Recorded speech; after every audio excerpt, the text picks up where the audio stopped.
Mayong buntag pag-usab mga kaigsunan ini nga kabuntagon. Akong basahon ng mga pulong sa Dios makaplagan sa ikaduhang Korinto 4:16 hangtod 18. Busa kami wala kawat-i sa kasibot. Sa English, for which cause we faint not or lost heart. Ug bisan tuo nagakahugo ang among pagkatao nga makita sa gawas ang among pagkatao sa kinasuluran ginabag-o sa adlaw-adlaw. Kay kining magaan ug lumalabay nga kasakit nagaandam alang kanamo sa labihan gayud kadako ug walay katapusang gibugaton sa himaya. Tungod niini kay kami nagasudong man dili sa mga butang nga makita kundili sa mga butang nga dili makita, kaya ang mga butang nga makita lumaylabay lamang, apan ang mga butang nga dili makita walay katapusan dalay ko ng Ginoo. Pipila ka nato ang nagatubang og mga problema o anaanan niini nga murag walay kahumanan gikan sa usa ngadto sa lain na usab nga mga problema ug mga pagsulay ug mga hagit sa kinabuhi. Nasayod ko nga daghan gayud kanato ang makasabot nining klase sa kahimtang tungod kay kadaghanan kanato na paggani ni ining nga makasinatian sa kinabuhi.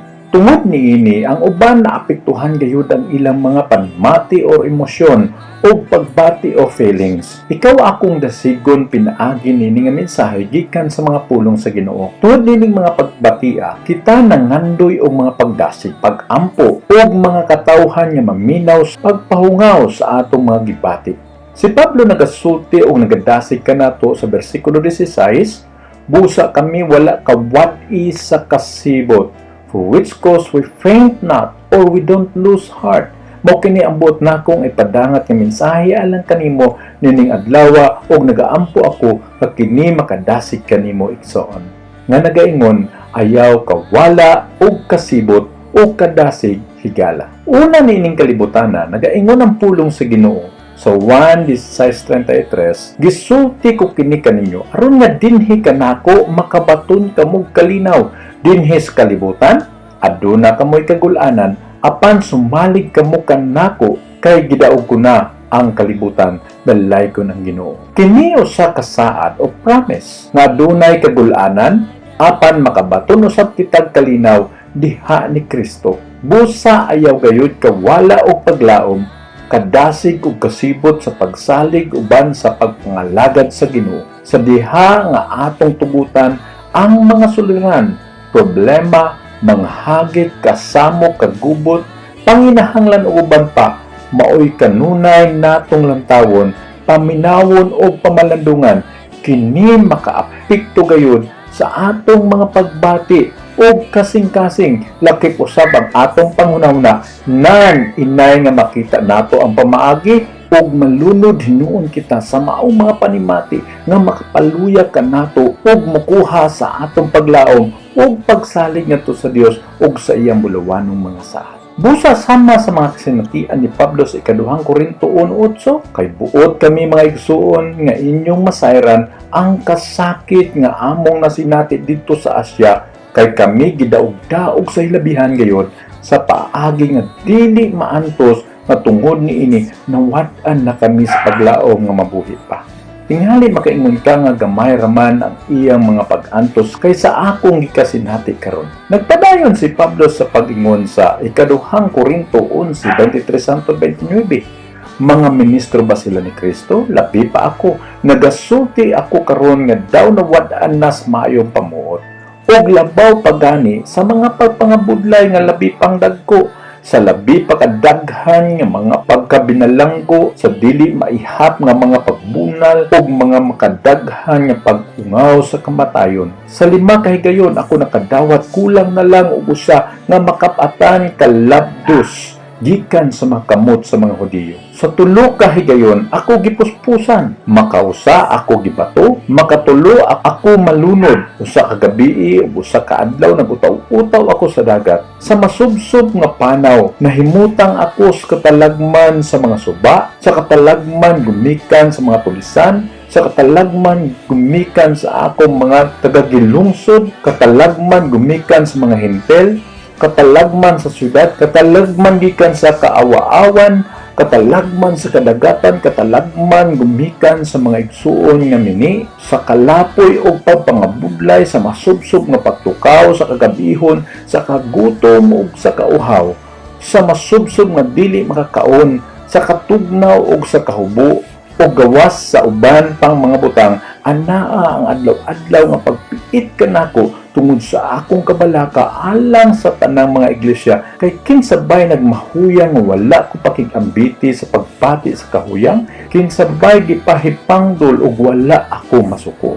Niabot si Pablo sa dapit o punto sa mga kalisdanan ug mga pag-antos nga murag mawad-an na siya og panimuot o maayong panghunahuna. Ang pangutana, nakaabot na ba kita nining nga punto sa atong kinabuhi? Apan, bisan pa ni ining tanan nga mga pagsulay, mga paglutos, mga kasakit o kabugat, ingon ni Pablo, wala gayud ako kawat sa paglaom, kasibot o kadasig, dalaygon ang Ginoo. Napay makaingon nga taliwala ning atong kahimtang karon, ako wala madiskurahe, maluya o mawad-an sa paglaom, hinuon ako malaumon, madasikon o masibuton sa unsay mga maayong magasingabot alang kanako. Kung ikaw kini, dalaygon ng Dios. Tungod ang Dios makahimo kanimo nga usa ka instrumento aron sa pagdasig usab sa uban sama ni Pablo. Sa ikaduhang Korinto 1:4, nagakanayon nga nagakalipay kanamo sa tanan namong kasakit aron kami makahimo sa pagpalipay kanila nga naa sa bisan unsang kasakit. Pinaagis kalipay nga pinaagi niini kami ginalipay sa Dios, dalaygon ang Ginoo. Sa diha nga ang Ginoo molipay kanato, kini dili lang alang sa atong kaugalingon, apan aron na kita makahimo usab sa paglipay sa uban. Kung kita gipanalanginan aron usab sa pagpanalangin sa uban, dalaygon ang Ginoo. Kay usahay sa diha nga anaa kita sa makalisdanan o mga pakigbisog, sama ni David na ay mga panahon nga nakaingon siya sa Salmo 55 versikulo 6, o miingon ako, o nga duna unta ako'y mga pako nga sama sa salampati, unya makalupad ako sa layo o makapahulay. Usahay ang atong mga pag-ampo, mga usab. Moingon na lang ta usahay nga, kuhaan na lang ko Ginoo, o balik na lang Ginoo. O kung walay problema, o naas kadagaya sa panalangin ang atong mga pag-ampo, lugwaye o gataas pagayon ang akong kinabuhi. Mao kini ang kasagaran nga atong balos o tubag sa mga problema, ang pagpahilayo o pagdagan palayo niini apan dili kini maisolbad igsuon ko. Apan sama ni Pablo, dili nato tugutan nga moabot kita sa dapit nga makaingon kita nga arang luyahan na nako, apan nining tanan makaingon hinuon kita nga wala ako kawati sa kasibot, dalaygon ng Dios. Si Pablo nakaila sa kasagaran nga mga hinungdan sa pakigbisog o gitawag na to common struggle. Sa versikulo 16, bisan tuo nagakahugo ang among pagkatao nga makita sa gawas. Ang pagkatao sa gawas mao'y atong unod ng bahin. Una kini magakatigulang o mupatig kaluya sa unod. Usahay ang yawa mo pahinumdum kanato sa atong pagkatawhanon nga magkaedad o magkatigulang, kini kung dili nato mabantayan makapaluya usab kini nganhikan nato. Nagaingon ang maong pulong nga nagakahugo, buti pasabot na ay kinutuban. Motigulang, madaot o madugta kining luwasa. Nagaingon ang Lucas 12:33, ipamaligya ang inyong kaptangan o panghatag kamo og limos. Tagani ang inyong kagalingon og mga puntil nga walay pagkadaot, sa bahandi nga walay pagkahurot dito sa langit, diin walay kawatan nga makaduol ug walay tangkob nga makakotkot. Ang pulong nga makakotkot dinhi nahupat sa susama usab nga pulong nga nagakahugo o perishing. Kini nagapahinumdum kanato nga ang tanan may kinutuban gawas sa kinabuhi nga nangalagad sa Ginoo. Tungod kay sa diha nga kining lawas madugta apan ang atong kalag mabuhi uban sa Ginoo sa walay katapusan. Nagaingon ang Roma 14:8, kung kita nabuhi kita alang sa Ginoo, o kung kita mamatay kita alang sa Ginoo. Sa ingon ni ana, mabuhi kita o mamatay, iya kita sa Ginoo, dalaygon ang Dios. Busa dili ta angay nga mahadlok kun mao na kini ang atong panahon. Kay kun kita nagkinabuhi uban ang pagsalig o pag-alagad sa Ginoo, kun mahuman man o matapos man kini kinabuhi-a, kita makig-uban sa Ginoo sa walay katapusan. Amen. Mao nga dili unta kita mawad-an sa kasibot, kadasig, paglaom, ug muundang sa pagpangalagad. Bisan pa ang atong gawas ng pagkatao o lawas, ang atong utok, ang atong baga, ang atong atay, kasing-kasing, bukog mga daot, nagakaluya o malaglag, kita moingon nga ako magapadayon uban ang kasibot sa pag-alagad sa Ginoo, dalaygon ang Dios. Kay nagaingon ang Roma 22:23, nakahibalo kita nga ang tibuok kabuhatan na nagduyog sa pag-agulo sa pagbati hangtod karon og dili lamang ang kabuhatan ra kundili kita gayud usab nga mga nanagpakabaton sa unang mga bunga sa espiritu nagaagulo sa sulod nato samtang nagapaabot kita nga mahinamon sa pagkasagupon ingon nga mga anak nga mao ang pagtubos sa atong mga lawas dalaygon ang Ginoo. Ang atong lawas nagaagulo tungod sa kadaot nga bunga sa tunglo sa sala. Apan ang pagtubos niini pinaagi sa pagkainanak, madugta man kini apan banhawon ra kini sa katapusang mga adlaw ug dili na makasinati sa kadugta dalaygon ang Ginoo. Nagingon si Pablo sa ikaduhang Korinto 4:8 hangtod sa 10, kami ginasakit sa tanang paagi, apan wala mang hiubos. Nangalibog, apan wala kawadis paglaom. Ginalutos, apan wala igapanugyan. Gipamunalan hangtod sa pagkapukan, apan wala mga laglag. Sa kanunay ginasagukom namo dinhi sa lawas ang kamatayon ni Jesus. Aron ang kinabuhi ni Jesus magadayag usab dinhi sa among lawas, dalaygon ang Ginoo. Sa matag panahon nga naa kitay mga pag-antos, niining kinabuhia, kini kay gihunag usab sa Ginoo sa pagpadayag sa iyang kagahom sa pag-ayo, pagsulbad, pagtabang, pagpanalangin ug uban pa. Apan kung kini madaot na gayud, ayaw kapalaka, kaya ang kinabuhi ni Kristo nga naa sa sulod nato, wala kini kamatayon. Musugod usab kini sa pagsulbong aron nga ang pagkabanhaw ato usab nga masinati ug makabaton kita sa wala nay kamatayon nga lawas ug wala nay katapusan, dalaygon ang Ginoo. Sa Pilipos 1:21, kay alam kanako ang pagkabuhi mao si Kristo ug ang pagkamatay mao'y pagdaog. Ikaduhang Korinto 5:8, busa kita mga masaligon ug palabihon pagani hinuon nato nga mahimulag kita sa lawas ug manaa kita sa atong puloy-anan uban sa Ginoo, dalaygon ang Ginoo. Ang sekreto sa pagkamalipayon luyo sa mga kalisdanan mao kini. Mateo 6:34, busa ayaw na kamo pagkabalakat tungod sa ugma, kaya ang ugma may kabalakat tungod sa iyang kaugalingon, igo na alang sa adlaw ang iyang kaugalingong kalibog. Dinhi nagaingon, dili magkabalaka sa maabot bisan pa sa unsay ugma. Sa mga pagbagutan o Lamentations, Kapitulo 3, versikulo 21 hangtod 26. Nahinumdum ako niini sa akong panumduman, busa ako may paglaom. Tungod sa mga magugmaong kalulot ni Jehova, kita wala mga laglag kay ang iyang mga kaluoy walay paguba. Sila ginabak-o sa matag buntag, dako ang imong pagkamatinumanon. Sa Jehova mao ang akong panulundon, nagaingon ang akong kalag, busa anaa kaniya ang akong paglaom. Si Jehova maayo alang kanila nga nagapaabot kaniya, alang sa kalag nga nagapanghita kaniya. Maayo nga ang tao magalaom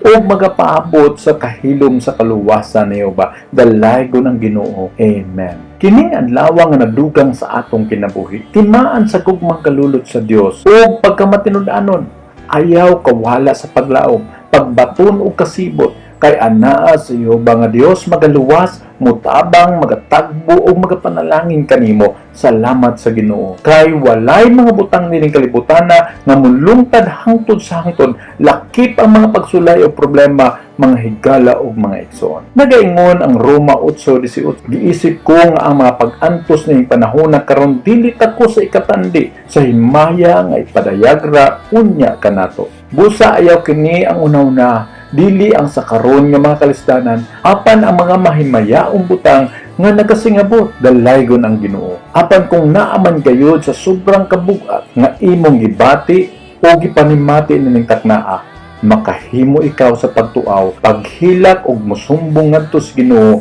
bisan pa niining taknaa. Kay nagaingon ang Mateo 11:28, umari kanako, kamong tanan nga nabudlay og nabugatan, ug papahulayon ko kamo dalaygon ng Dios. Busa higalay igsoon, matag usa nga nagalantaw niini nga sibya. Kung ikaw man may mga kabugat nga imong ginahambin sa imong kasing-kasing, o tingali na kagibati sa imong panglawas, o tingali na mga problema nga bugat alang kanimo, na tingali karon pa ikaw nakahinagbo niini, ako kang dasigon sa pagduol diya sa Ginoo, kay sama sa akong giingon, nagaimbitar siya kanato kitang tanan nga nabudlayan ug nabugatan, kay nagsaad siya og kapahulayan dalaygon ng Dios. Gaampo kita igsoon. Amahan nga lingitnon, nagaduol kami pag-usap kanimo ning adlaw. Imong nakita ang tanan o Dios nga naa sa among kinabuhi, ang among kahimtang, ang kabugat nga nag-among ginahambin sa among kasing-kasing. Ginoo, wala ako nasayod. Unsa ang panginahanglan sa mga katawhan nga nagalantaw ni ini nga sibya? Apan Ginoo, walay matago diya kanimo,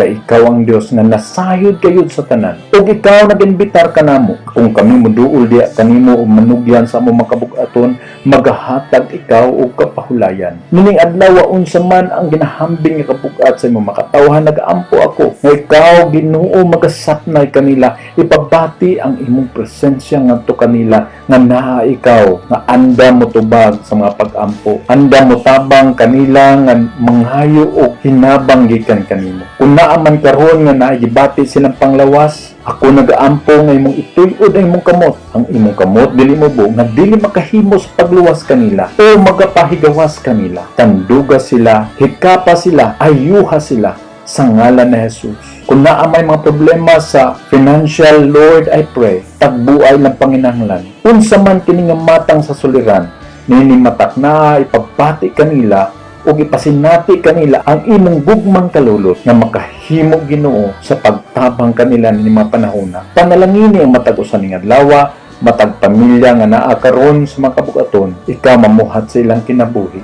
Tabunan usab nimo og imong hamili gudugong matag usa nga mogawas mo sulod silang panimalay ang among mga frontliners ni matak naa gikan sa among presidente ngadto sa kinaubsan Ginoo nga nagadumala na ning nga nasod. I pray nga giyahan nimo sila nga makahimo sila sa pagbuhat sumala sa imong kabubuton. Salamat Ginoo nga sa kanunay makaduol kami diha kanimo, kay ang imong trono man sa grasya nga abli alang sa matag usa kanamo nga mapinubsanon o kinasing-kasing nga nagaduol diha kanimo. Salamat sa tubag sa mapag-ampo ug sa imong mga pulong nga sa kanunay nagadasig sa matag usa kanamo. Amo kang pasidunggan pasalamatan sa ngalan ni Jesus. Amen. Busa akong usbon, igsunog higala, matag usa nga nagalantaw nini nga sibya, kung naatay mga problema, naatay mga suliran o kabugat, ato lang iduol diya sa Ginoo. Siya lang ang katubagan niini, o nagsaad siya, o kapahulayan kanato. Ang Dios magapanalangin kanato ning adlaw. Akong usbon, ako kamong disigon usab nga mag-subscribe, mag-like, o i-share usab nato kini nga sibya ngadto sa uban sa atong mga higala aron sa matag adlaw sila usab makadungog og mga pagdasig gikan sa pulong sa Ginoo. Ang Dios magapanalangin kanatong tanan maayong adlaw. So Kanako labaw ka sa